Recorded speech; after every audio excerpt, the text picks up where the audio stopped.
এই 3 দশকের মধ্যে শেষ দশকের সবচেয়ে গুরুত্ব বেশি। শেষ দশকের মধ্যে লাইলাতুল কদরের গুরুত্ব সবচেয়ে বেশি এবং সেই একটি রাত, একটি মাত্র রাত লাইলাতুল কদর। সম্মানিত উপস্থিতি, আমরা সেই রাতটি কে পাবো কি পাবো না এটি আমাদের জানা নাই, তবে এটা আমরা বলতে পারি বিশ্বাসের সাথে যে ব্যক্তি পুরা দশক জাগরিত হবে, পুরা দশককে তালাশ করবে, সে ব্যক্তি এই রাতকে পেয়ে যাবে ইনশাআল্লাহ। সে বুঝুক আর না বুঝুক, তার রাতে সে যদি পেয়ে যায় তাহলে তার অনেক মর্যাদা রয়েছে। আল্লাহ রাসূল বেশি বেশি এই রমজানে তিনি প্রবাহিত বায়ুর চাইতে বেশি দ্রুত তিনি দান খয়রাত করতেন রমজান মাসে, যে দান নিয়ে আমরা বহু আলোচনা করেছি।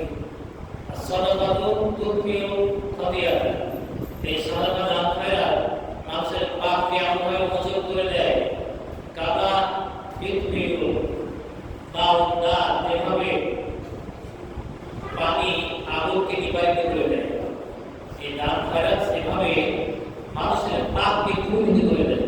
আমরা কে চাই না যে আমাদের পাপ এভাবে দূরীভূত হয়ে যায়?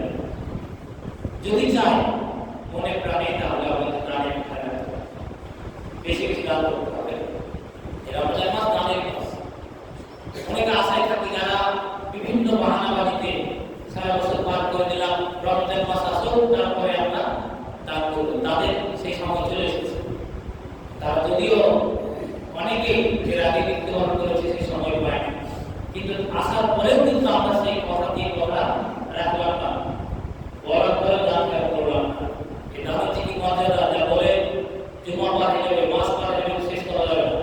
আল্লাহ রাসূল সাল্লাল্লাহু আলাইহি ওয়াসাল্লাম বলেছেন এই দানের যে মর্যাদা, যখন কিয়ামতের দিন মানুষ উত্তপ্ত আধা মাইল উপরে যখন মাথার উপরে সূর্য যখন তার মাথার উপরে প্রস্ফুটিত হবে আর মাথা যে সেই ঘাম সাবুত খাবে, এই সামান্য রোদে আমরা থাকতে পারি না। কিয়ামতের মাঠ 50,000 বছরের সমান দীর্ঘ এই মাঠে একটা দিনের এত বড় দৈর্ঘ্য, এই মাঠে কিভাবে আমরা থাকবো সেই চিন্তা আমরা কখনো করি না। কিন্তু যারা সেই চিন্তা করে তারা দান করি, কারণ তাদের ব্যাপারে বর্ণিত হয়েছে আল্লাহ রাসূল সাল্লাল্লাহু আলাইহি ওয়াসাল্লাম বলেছেন যে কিয়ামতের দিন মানুষ তার দানের ছায়াতে আশ্রয় নেবে। সুবহানাল্লাহ, কিসের ছায়া? দানের ছায়া।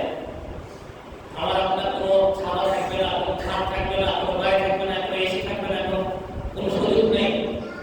যদি কিয়ামতের মাঠে এসি লাগাতে চান আর ছাদ বানাতে চান আর সেই আধা মাইল উপরে সূর্য আমাদের মাথার উপরে আসবে আর আমরা আমাদের এই গরমে অত্যন্ত কষ্টে সময় পার করবো, সেই সময়টার কথা চিন্তা করে আমরা রাস্তা দান করি।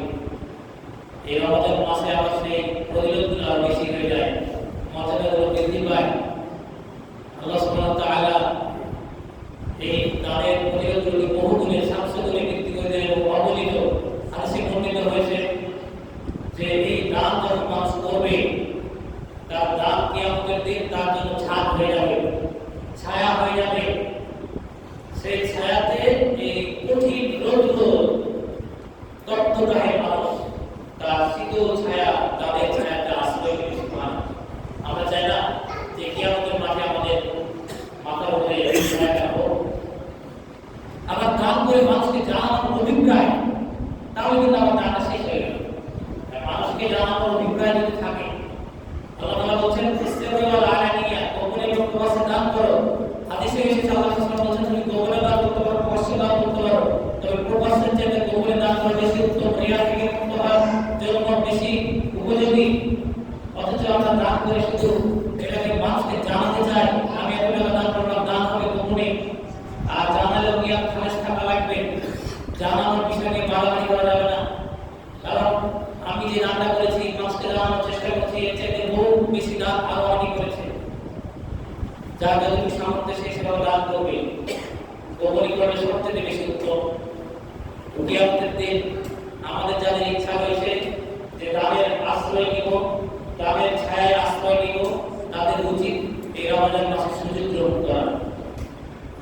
সমাজে উপস্থিতি এটা এক বিষয়ে আল্লাহ সুবহানাহু ওয়া তাআলা বলেন যে মানুষ যখন দান খয়রাত করবে আল্লাহ সুবহানাহু ওয়া তাআলা তার দানকে ডান হাতে গ্রহণ করেন, আল্লাহর ওই ডান হাত, এবং তিনি তার এই দান হালাল ছাড়া গ্রহণ করেন না, তিনি হারাম দানকে কবুল করেন না।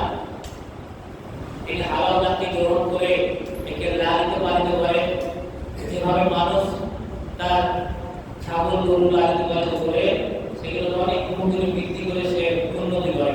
আল্লাহ সুবহানাহু ওয়া তাআলা তার এই দানে যদি তা খেজুরের সম পরিমাণ হয়, অত্যন্ত নগণ্য হয়, সেটা যদি পবিত্র হয়, তাহলে আল্লাহ সুবহানাহু ওয়া তাআলা তার দানকে লালিত পালিত করতে করতে কিয়ামতের দিন পাহাড়ের চাইতে বিশাল আকৃতি দান করে বলেন আলহামদুলিল্লাহ।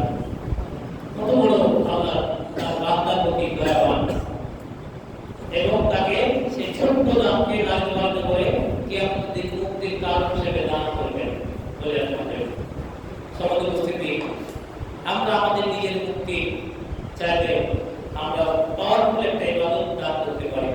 এই দানের যে কত বড় ফজিলত, একটি আবু হুরায়রা রাদিয়াল্লাহু তাআলা থেকে বর্ণিত হয়েছে, বড় একটি লম্বা হাদিস, বুখারী মুসলিমের হাদিস। তিনি বলছেন যে এক ব্যক্তি তিনি শুনতে পেলেন মেঘের আড়াল থেকে মরুভূমিতে যে অমুকের বাগানে, মানে ব্যক্তির নাম ধরে, বুখারী মুসলিমের হাদিস, অমুকের বাগানে, মানে ব্যক্তির নাম ধরে বলছে অমুকের জমিতে বৃষ্টি বর্ষণ করার খাস ভাবে তার আশপাশ কারণ, কিন্তু ওই ব্যক্তি যতটুকু জমি আছে ওই ব্যক্তির জমিতে শুধু যেন বৃষ্টি হয়, ফেরেশতাকে আদেশ দেওয়া হচ্ছে। তখন এক ব্যক্তি শুনতে পেল, দেখলো যে ওই এক ব্যক্তির জমিতে বৃষ্টি হচ্ছে, পাথরের শুকনা জমিতে বৃষ্টি হচ্ছে। তখন সে সেইখানে গিয়ে দেখলো এক ব্যক্তি সে নালাগুলো কাটিয়ে দিচ্ছে, নিজের জমিতে পানিগুলো ধরছে, হাল দিচ্ছে ইত্যাদি। তখন সে তাকে গিয়ে বললো যে আপনার নাম কি? তাহলে সে একটা নাম শুনেছে, তখন বলছে অমুক। তখন উনি বুঝলেন যে যে নামটি মেঘের আড়াল থেকে তিনি শুনেছিলেন সেই নামটি তার নাম। তখন তিনি জিজ্ঞাসা করলেন আবার জমির মালিক যে আপনি কেন আমার নাম জিজ্ঞাসা করলেন? তখন জিজ্ঞাসিত ব্যক্তি জিজ্ঞাসা বললেন যে আমি মেঘের আড়াল থেকে আপনার নাম শুনেছি, যে আপনার নাম দিয়ে বলছেন যে অমুকের জমিতেই বৃষ্টিটা বর্ষণ হবে, এই জন্য আমি আপনাকে জিজ্ঞেস করলাম। যখন আপনি এবার বললেন আপনি কি এমন আমল করেন, আপনি কি এমন কাজ করেন এই জমির সম্পদ বা উৎপন্ন ফসল দ্বারা যে আপনার এত মর্যাদা বা আপনার আল্লাহ সুবহানাহু ওয়া তাআলা এত খুশি হয়ে গেছে। তখন তিনি বললেন যে আপনি যখন জিজ্ঞাসা করলেন না বললেই নয়, আমি এমন কিছু কাজ করি আমার যে ফসল উৎপন্ন হয় এই ফসলকে আমি ভেবে চিন্তে তিনটা ভাগে ভাগ করি, সমান তিনটা ভাগে ভাগ করি। একটি ভাগ আমি দান করে দিই আল্লাহর রাস্তায় ফকির মিসকিনকে। 2 নম্বর হলো আমি নিজের পরিবারের জন্য এক ভাগ রাখি, নিজের পরিবার চালানোর জন্য এক ভাগ রাখি, এবং তৃতীয় ভাগ আবার জমি চাষ করার জন্য বীজ হিসেবে রেখে দিই। তখন এই জন্যই আল্লাহ আপনার খুশি হয়েছে। সমাজ উপস্থিতি, আমাদের যে বিধান রয়েছে গোসল এবং ফিতরা, গোসল ফিতরা যাকাত, এই বিষয়গুলো আমাদের খেয়াল করতে হবে, তাহলে ইনশাআল্লাহ আমাদের বৃষ্টি বর্ষণ হবে, বরকত হবে, আল্লাহ সুবহানাহু ওয়া তাআলা সকলের জমিতে পর্যাপ্ত পরিমাণ বৃষ্টি দান করবেন। কিন্তু আজকে আমরা বৃষ্টি পাই না, ধান নষ্ট হয়ে যায়, সরিষা নষ্ট হয়ে যায়, ফসল নষ্ট হয়ে যায়। এর মূল কারণ আমরা তা থেকে সঠিকভাবে প্রাপ্য দরিদ্রের প্রাপ্য বের করে নেই। সমাজ উপস্থিতি, এই দানের অনেক বড় ফজিলত। এই রমজান মাস একটি সুযোগ, এবং এটা হলো কোরআন নাযিলের মাস, তা হলো লাইলাতুল কদরের মাসে কোরআন নাযিল হয়েছে। সেই কোরআন থেকে আমরা বিরত রয়েছি। প্রত্যেকটা ঘরে ঘরে মসজিদে মসজিদে কোরআন শিক্ষার আসর করা উচিত। আমরা অনেকে এই বাচ্চারা যখন মাস থেকে বিরক্ত হচ্ছি, এটা আমাদের ধৈর্য ধারণ করতে হবে, সহ্য করতে হবে, বাচ্চাদেরকে বোঝাতে হবে যাতে জিজ্ঞাসা না করে, কিন্তু তাদেরকে মসজিদ থেকে তাড়িয়ে দিতে হবে, পয়দা হতে হবে। এরকম যদি করা যায় তাহলে ভবিষ্যৎ অন্ধকার দেখবেন, পরবর্তী প্রজন্ম একবারে শেষ হয়ে যাবে, ধ্বংস হয়ে যাবে, যেভাবে আমরা কিছুটা হয়েছি। জন্ম কোরআন জানবে না, মসজিদের ধার কাছে আসবে না, তাদেরকে পিটিয়ে অত নিয়ে আসতে পারবেন না যদি এখনই কোরআনের পথে না নিয়ে আসেন, এখন যদি ইসলামের পথে না নিয়ে আসেন। কারণ এরা যখন স্বাভাবিকভাবে জীবনে পড়বে তখন তারা আল্লাহকে চিনবে না, রাসূলকে চিনবে না। এই বক্তব্য যারা দিচ্ছে, কারণ আমরা তো মাদ্রাসাতেও দিচ্ছি না সেরকম ফরজ বহন করার ক্ষমতা সবার নেই। প্রত্যেকটা ঘরে ঘরে মসজিদে মসজিদে এই দিন শিক্ষা চালু করতে হবে। এই বাচ্চাগুলো দেখবেন একটু বড় হয়ে আসবে না, এই বাচ্চাগুলো ছোট আছে বলে আসছে, একটু বড় হয়ে দেখবেন যারা একটু বড় হয়ে গেছে তারা বিভিন্ন কাজ বা ব্যস্ততায় তাদের হাত পরিপূর্ণ হয়ে গেছে বা তাদের বয়স হয়ে গেছে, তারা উল্টো পথে হাঁটছে। এই জন্য এই বয়সটাকে কাজে লাগাতে হবে, সময় সুযোগ করতে হবে। নিজেদের সন্তানকে কোরআন শিক্ষা না দিলে ওই পাপ নিজেদের ঘাড়ে পড়বে। আর এক্ষেত্রে বাধা না দিয়ে সুযোগ করে দিতে হবে, আমাদেরকে ব্যবস্থা করতে হবে, বিরক্ত হলে হবে না। আর যদি আমরা বিরক্ত হই তাহলে আমরা কোনো কিছু মাঝে রাখতে হবে, কারণ সব জায়গাতে সব শিক্ষা হয় না। এই রমজান মাস হচ্ছে কোরআন নাযিলের মাস, আর এই রমজান মাসে মাদ্রাসাগুলো সবগুলো বন্ধ আছে। এই মাসে যে বরকত পাবে বাচ্চারা পড়াশোনা করে অন্য মাসে কিন্তু এটা পাবে না।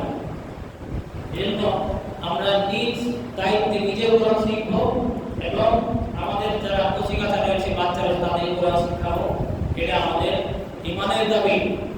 ওসমান ইবনে আফফান রাদিয়াল্লাহু আনহু বর্ণনা করছেন, রাসূলুল্লাহ সাল্লাল্লাহু আলাইহি ওয়াসাল্লাম খায়রুকুম মান তাআল্লামা আল-কুরআন ওয়া 'আল্লামা, তোমাদের মধ্যে ওই ব্যক্তি সর্বোত্তম যে নিজে কোরআন শিখে এবং অপরকে শেখায়। আমি নামাজ পড়ছি কিন্তু নামাজের দোয়া জানি না, এই দোয়াটা আমার আগে শিখে নেওয়া উচিত ছিল। কারণ অল্প বয়সে আমাদের পরিণতি এরকম হয়েছিল, আমরা মসজিদ মতো আসতে পারি নামাজের দোয়া জানি না, আমি নামাজে আমাকে নামাজ কবুল হবে, আমি কোরআন পড়তে জানি না, কোরআন কিভাবে পড়বো। অনেকেই নামাজ পড়ে কিন্তু নামাজ শুধু বসা করে নামাজের দোয়া জানে, অনেকে জানাজা পড়ে কিন্তু জানাজার দোয়া জানে। তাহলে জানাজা হবে এই মাইকিং এর কোনো লাভ হলো? ফরজ নামাজের জন্য মাইকিং করা হয় কিন্তু মসজিদে আসে না, জানাজার জন্য মাইকিং করা হয় কিন্তু যে দোয়া জানে না, জানাজার দোয়া করে না জানে। এই দোয়াগুলো আমাদের লজ্জা শরম করলে হবে না, লজ্জা শরম না জানাতে রয়েছে। আমাদের কি শিক্ষাতে কোনো লজ্জা নেই? আমরা অবশ্যই রমজান মাসে যে সুযোগগুলো করা হয়েছে, আমাদের কোরআন শিক্ষার ব্যবস্থা করা হয়েছে, ছোট বড় সবাই আমরা শিক্ষার ব্যবস্থা করবো। এবং শুধু রমজান মাস নয়, রমজান মাস পরেও আমরা এটা চালু রাখার জন্য ইনশাআল্লাহ অনুষ্ঠিত করেছি। আপনারা অবশ্যই সহযোগিতা করবেন এবং আসবেন। সমাজ উপস্থিতি আল্লাহ তাআলা এই মাসে কোরআন নাযিল করেছেন। তিনি বলছেন, ইন্না জান্নাহু ফি লাইলাতিল কদর, সূরা কদর। আমি নিশ্চয় এই কোরআনকে এই জমিতে কোরআনকে বোঝানো হয়েছে, এই কোরআনকে আমি এই কদরের রাত্রিতে অবতীর্ণ করেছি। লাইলাতুল কদর খায়রুম মিন আলফি শাহর, কারণ লাইলাতুল কদরের রাত্রি খায়রুম মিন আলফি শাহর, 1000 মাস অপেক্ষা উত্তম। 1000 মাস সমান 83 বছর 4 মাস। সমান নয়, বলা আছে তার চাইতে কত বেশি উত্তম এই হিসাব, এই হিসাব কেউ পৃথিবীতে জানে না। এবং এক রাকাত সমান 30,000 রাকাত যদি হিসাব করা যায় এই মাসে, তাহলে এই রাত্রিটি আমরা শুধু 27 রাত্রি আমরা জাগার চেষ্টা করি, শুধু 25 ছাড়া এরকম না। এই রাত্রি বলা হয় নির্দিষ্ট কোন রাত্রি, তবে বেজর রাত্রিতে বলা হয়েছে যেহেতু সৌদি আরবের একদিন আগে আমাদের একদিন পরে, আমরা পুরো বছর যদি জাগি আমাদের কোনো সন্দেহ নাই যে এই রাত্রিটি আমরা পাবো, অবশ্যই পাবো। আপনি বুঝেন আর না বুঝেন, রাত্রিটি পাবেন, আপনার অজান্তে এই মর্যাদা পেয়ে যাবেন। আল্লাহ তাআলা বলছেন এই রাত্রিটি এত মর্যাদা যে আপনি আমি 1300 বছর বাঁচি না, বলা হয়নি 1300 বছরের সমান। এটা কত যে বেশি, আগের যুগের মানুষ হাজার হাজার বছর বয়স পেত, 800 বছর 600 বছর 500 বছর এভাবে বয়স পেত, কিন্তু তাদের ইবাদতের এত বরকত ছিল না। আল্লাহ তাআলা এই উম্মতে মুহাম্মাদের উপর এত বরকত দিয়েছেন, এত মর্যাদা দিয়েছেন যে এক রাত্রি যদি ইবাদত করতে পারি তাহলে আমি 83 বছর মানে ইবাদত করার সমান নেকি পেয়ে যাব। আর 83 বছর তো আমরা সমানভাবে ইবাদত করতে পারি না, কিন্তু এই মাসের এই কদর রাত যদি পেয়ে যাই তাহলে 83 বছর নয়, এর সাথে যে কত বেশি আল্লাহ তাআলা ভালো জানেন আমরা পাবো। আমরা বিনা পরিশ্রমে বিনা কষ্টে সেই বয়সগুলো পেয়ে যাব। এটাই হচ্ছে বয়সের উন্নতি। মুহাম্মদের বয়স কম হতে পারে, কিন্তু আল্লাহ সুবহানাহু ওয়া তাআলা সাহাবারা এরকম অভিযোগ করেছে যে আগের উম্মতের কত বয়স বেশি, তারা কত ইবাদত করেছে, আমাদের চেয়ে মর্যাদা তারা এগিয়ে যাবে। তখন আল্লাহ সুবহানাহু ওয়া তাআলা এই রাতের কথা শুধুমাত্র রাত, এই রাত্রে তোমার 1000 বছরের চাইতে উত্তম বেশি যদি জানতে পারো। জিকির আজকার, কিয়ামুল লাইল, দান খায়রাত, দোয়া ইত্যাদির মাধ্যমে রাত পার করতে হবে। এটি অনুষ্ঠান নয়, এটি গান বাজনা। আর মহিলারা অবশ্যই তাদের বাড়িতে যেতে হবে, মহিলাদের বাইরে না আসা উচিত। এ রাত্রে তারা বাড়িতে বসে এটা সবাই গোপনীয়তার ভাবে করবে। অনেকে মসজিদে মাইকে গান বাজনা শুরু করে না, এটা জায়েজ নয়। গান বাজনা জালসা দিয়ে দেয়, এটি ইসলামী মিল্লাত আল্লাহ রাসূলের মিল্লাতের সুন্নাতের বিপরীত। সম্মানিত উপস্থিতি, আল্লাহ বলেন লাইলাতুল কদর খায়রুম মিন আলফি শাহর। এই লাইলাতুল কদর 1000 মাসের চেয়েও উত্তম। এই আলফু মানে আরবীয়রা আলফু শব্দটি ব্যবহার করে মাসের ক্ষেত্রে বা আধিক্যের জন্য। যে ইহুদিদের ব্যাপারে বলা হয়েছে তারা চায় যে 1000 বছর তাদের আয়ু হোক। ইহুদিরা এত খারাপ, তারা চায় যে তাদের বয়স 1000 বছর হোক। এখানে 1000 মানে 1000 নয়, এখানে বলা তারা চিরস্থায়ী চায়, তারা মরতে চায় না। এই 1000 শব্দের অর্থ 1000 নয়, এটা প্রাচুর্য বা আধিক্য বোঝানো হয়েছে। এর সীমা শুধু আল্লাহ তাআলাই জানেন, কোন মানুষ জানে না, এবং কোরআনে সেই সীমা কথা বলা হয়। এজন্য আমরা সকলেই এই লাইলাতুল কদরের রাত্রি 21 রমজান থেকে তালাশ করব ইনশাআল্লাহ। এই শেষ দশকে একটি বড় ইবাদত রয়েছে, তা হলো আল ইতিকাফ। ইতিকাফ হচ্ছে আবদ্ধ থাকা। 21 রমজান থেকে মানে 20 রমজানের ইফতারি করার পর থেকে নিয়ে শাওয়ালের চাঁদ দেখা পর্যন্ত মানুষ ইতিকাফ থাকে। জুমা মসজিদে মহিলারা ইতিকাফ করতে পারে, তবে পুরুষরা ইতিকাফ করবে। এটা অত্যন্ত গুরুত্বপূর্ণ ইবাদত এবং এর মাধ্যমে লাইলাতুল কদর পাওয়ার সবচেয়ে বড় একটি মাধ্যম এবং সুযোগ। মানে মানুষ যদি ইতিকাফ করে ইনশাআল্লাহ সে লাইলাতুল কদর পাবে। মানে সে প্রতিটা রাত সেই ইবাদত করবে, সে বাহ্যিক বিষয় থেকে সে সম্পর্কে চিন্তা করবে। এজন্য আমাদের যাদের সামর্থ্য রয়েছে, সুযোগ রয়েছে, আমরা অবশ্যই জুমা মসজিদে ইতিকাফ করার জন্য প্রতি হবো ইনশাআল্লাহ। আমরা যে যেখান থেকে পারি অবশ্যই জুমা মসজিদে আমরা ইতিকাফ করার সুযোগ পাবো। যারা বয়োবৃদ্ধ রয়েছে, যারা যুবক রয়েছে, সকলের মধ্যে থেকে এখন থেকেই আমাদের জন্য এই মনস্থ করতে হবে।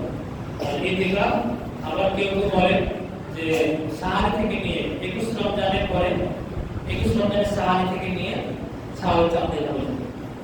সমাজ উপস্থিতি এই রমজান মাসে এই ফজিলতগুলো আমরা অবশ্যই গ্রহণ করব। তো আল্লাহ রাসূল সাল্লাল্লাহু আলাইহি ওয়াসাল্লাম আমাদেরকে এই মাসে বেশি বেশি কোরআন তেলাওয়াত করতে বলেছেন, বেশি বেশি জিকির আজকার করতে বলেছেন, দান খয়রাত করতে বলেছেন। কারণ এই মাসে কোরআন নাযিল হয়েছে, কোরআন নাযিলের মাস। এই মাসে যারা কোরআন শেখার জন্য চেষ্টা করলো না, অন্য মাসে তাদের কিভাবে সুযোগ হবে?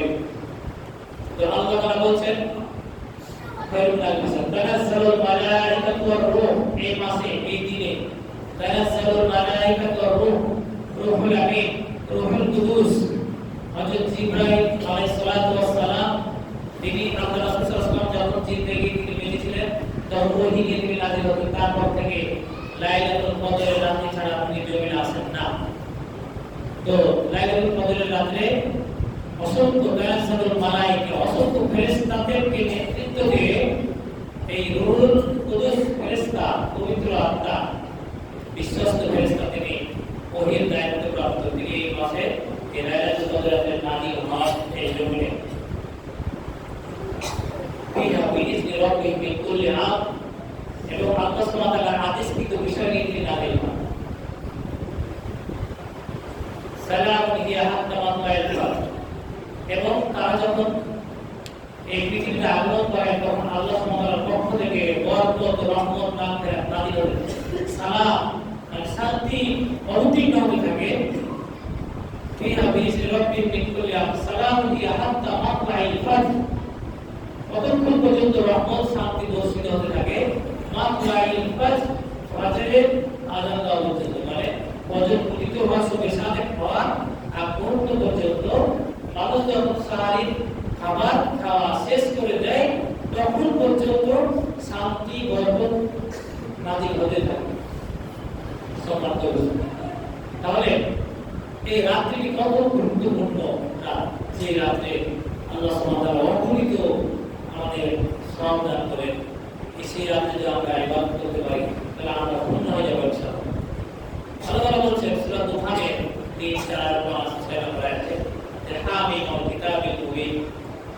এই কিতাব স্পষ্ট কিতাব, এই কোরআন হচ্ছে একটা স্পষ্ট কোরআন।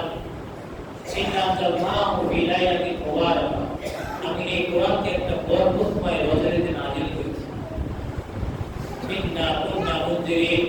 নিশ্চয় আমরা ভীতি প্রদর্শন করি। এবং এই রাত্রিতে আল্লাহ সুবহানাহু স্ত্রীকৃত বিষয়কে নাযিল করেন।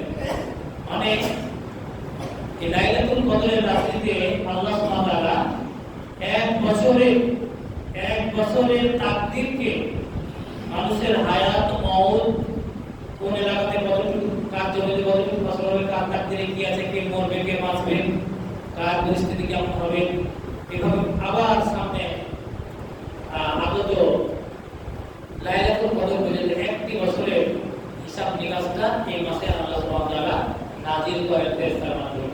মানুষকে ফেরেশতাদেরকে দিয়ে দেন, দায়িত্ব দিয়ে দেন এবং এটা তাকদীর লিপিবদ্ধ করা হয়। এই জন্য এটাকে লাইলাতুল কদর বলা হয়, মানে ভাগ্য রজনী। যেই ভাগ্য রজনীকে বাংলাদেশে কিছু ভুল ব্যাখ্যাকারী বলনায়কেরা তারা এটা দিয়ে কিছু সবে বরাতে যাবে, অত্যন্ত দুঃখজনক বিষয়। অথচ আল্লাহ বলছেন যে ইন্না আনজালনাহু ফি লাইলাতুল কদর, মানে এই কোরআনকে নাযিল করেছি কদরের রাতে। তারপরে বলছেন যে এই কোরআনকে নাযিল করেছে একটা বরকতময় রজনীতে। তারপরে তিনি বলছেন শাহরুর রমাদান আল্লাযী উনজিলা ফীহিল কুরআন, এই কোরআনকে নাযিল করেছি রমজান মাসে, সেটি হলো রমজান মাস। আর আমরা বলছি যে সেটি সবে বরাত, একটি রাষ্ট্রীয় ছুটি দিয়ে দিয়েছি। আমাদের রাষ্ট্রীয় তার নিষ্কাম সম্পর্কে বের হলো। আর আমাদের কিছু রমায় দিলাম যা যায় না, তারা তো যেটা বুঝিয়ে দিয়েছে সেটাই করছে।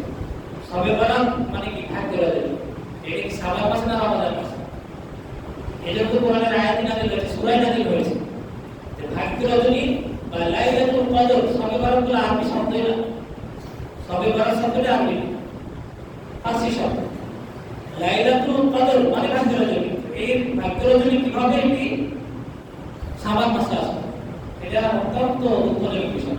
এটি হলো এই লাইলাতুল কদর, এই রাত্রি, যে রাত্রিতে আল্লাহ সুবহানাহু ওয়া তাআলা এই রাত্রির নাম দিয়ে কোরআন নাযিল করেছে। এই রাত্রি অবশ্যই আমরা তালাশ করব, এই রজনীতে বেশি বেশি ইবাদত করব এবং আমরা তালাশ করার জন্য পুরো রমজান আমরা তালাশ করব। পুরো রমজানের মাগফিরাত যা প্রতিটি হয়েছে আমরা প্রার্থনা করব, দোয়া করব আমাদেরকে এই লাইলাতুল কদর দানের ধন্যবাদ বলে আল্লাহুম্মা আমিন। আমাদের এই রমজান গুলো যেন তুমি কবুল করে নেন বলে আল্লাহুম্মা আমিন।